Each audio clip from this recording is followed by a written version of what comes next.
I've been faced with this really annoying problem.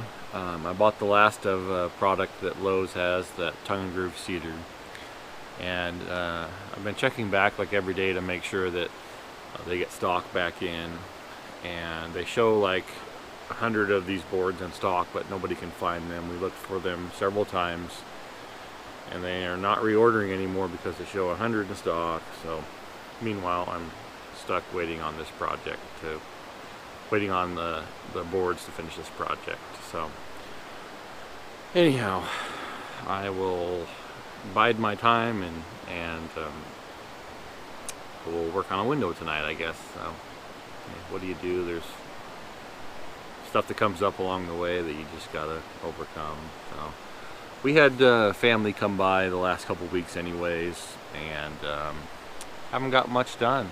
Been just hanging out and having a good time. Been trying to take some time this summer to just enjoy life, to be able to enjoy the summer. That's part of the reason that we moved down to this area, is to be able to have more time together and to be able to have more time just enjoying our summers together and the seasons together. And so even though we're wrapped up in this project, we're trying to remind ourselves to take the time to enjoy hanging out together and enjoy spending time with family.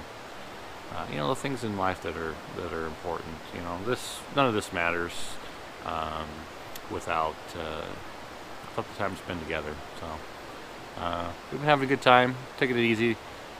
Our nieces and nephews came down and they built a fort, and they slept in it the last night that they were here. We took the little kids for rides in the bucket of the tractor, and, you know, just having fun and enjoying things. So had a really good couple weeks. The slight annoyance of not having stuff to finish or to work on in the evenings when we come home, yeah, it's not a big deal. I've been kind of lazy. It's been hot, and now that it's starting to cool down a little bit, it's like, okay, well, let's go ahead and get something done. So I'm gonna work on pulling out a window, popping a window in, and bide my time doing something else till I can get some more product.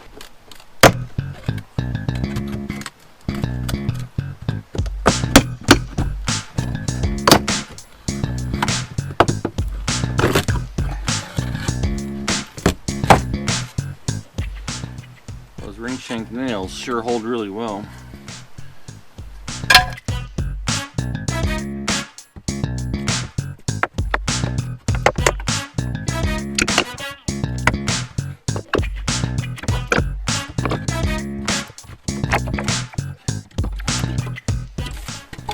These are not ring shanks, so they just pop right out.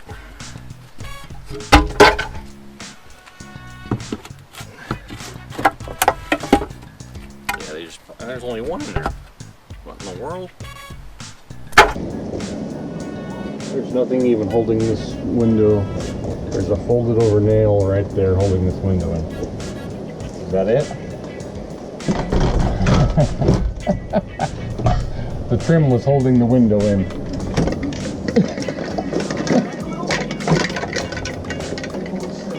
Well,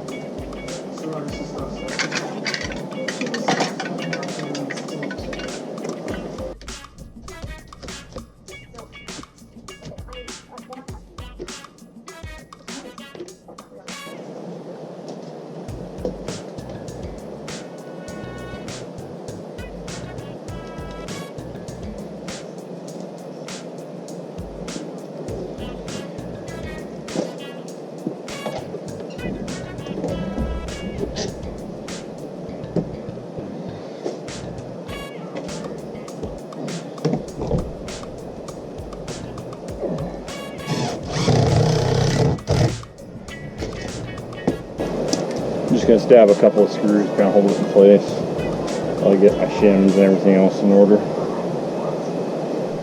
Alrighty, we got some more tongue and groove boards for the porch behind us here. And go ahead and get that finished up, decking it, and then we'll get some tar paper up on top of that. And then I've got some flashing as well. So I'm not gonna go ahead and put any shingling or anything on it because we're going to be doing metal roof here shortly. So probably just leave it with tar paper for now.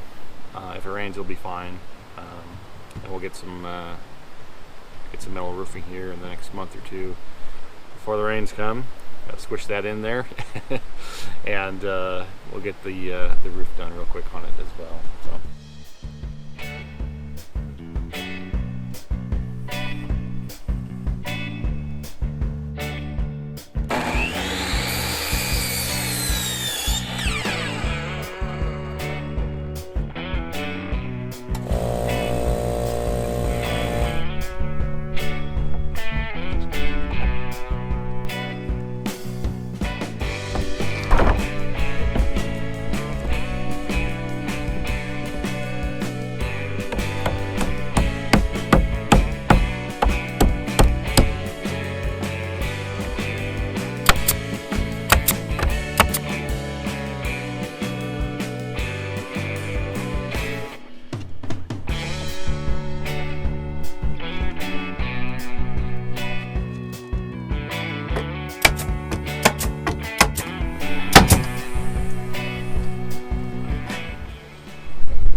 Some days,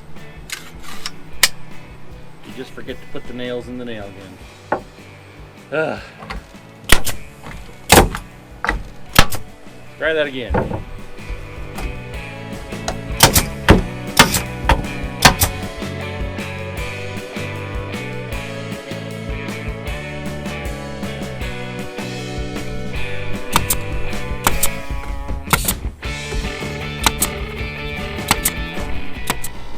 One last board.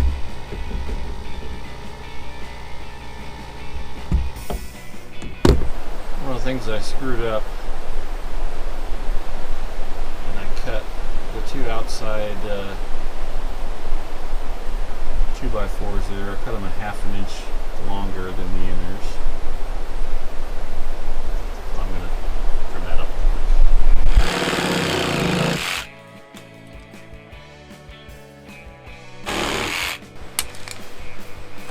No big deal. One of the other issues that I have with this is that it's a little bit pitched down on this corner, and part of that reason is that I didn't frame it up green. I cut up the 2x6s and got busy with a few things and ended up coming back to like a month later. All the 6x6s had started to warp by then, and so everything's a little bit funky and wonky. But I can drop that down a little bit, and I will cut the bird's beak real quick from the underside on that one as well, and then we'll kind of flatten it and straighten it out a little bit.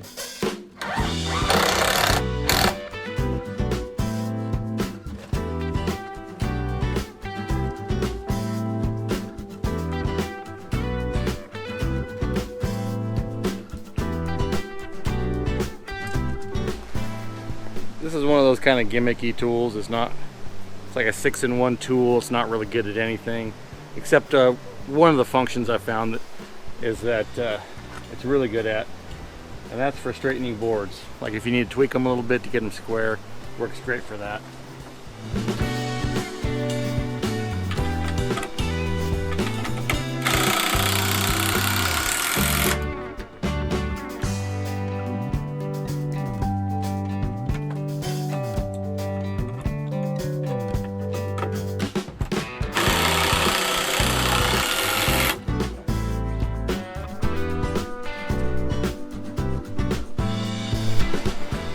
So those last couple boards I put on upside down, which I'd probably just leave if they were decent, but they are pretty rough on the back side, these last two here.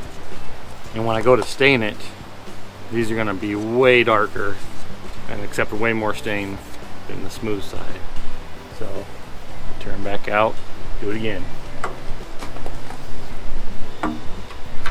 You get like a patience meter or something going on this video. Alright, let's do it. And I just broke off one of the tongues. But just enough boards. So I'll probably rip that off as my last one if I can keep from ripping off another tongue.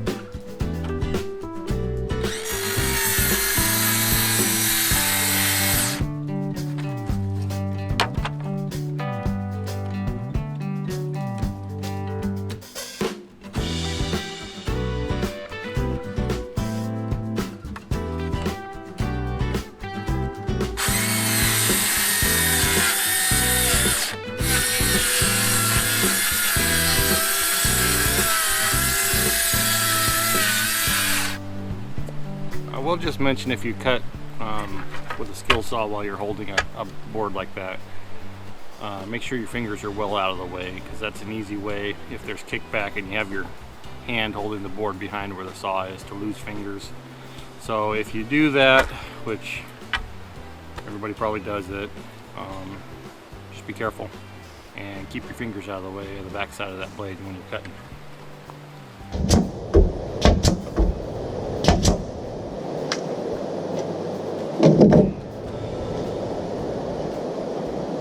I felt like it wasn't attaching very well. Out of bullets.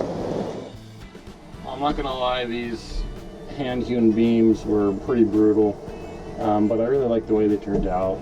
So I may do something similar inside, between the kitchen and the living room there. I haven't decided yet, but I do like the way they turned out. We'll stain the ceiling probably. Need to do a few other things, obviously, to finish the porch up, but probably slap some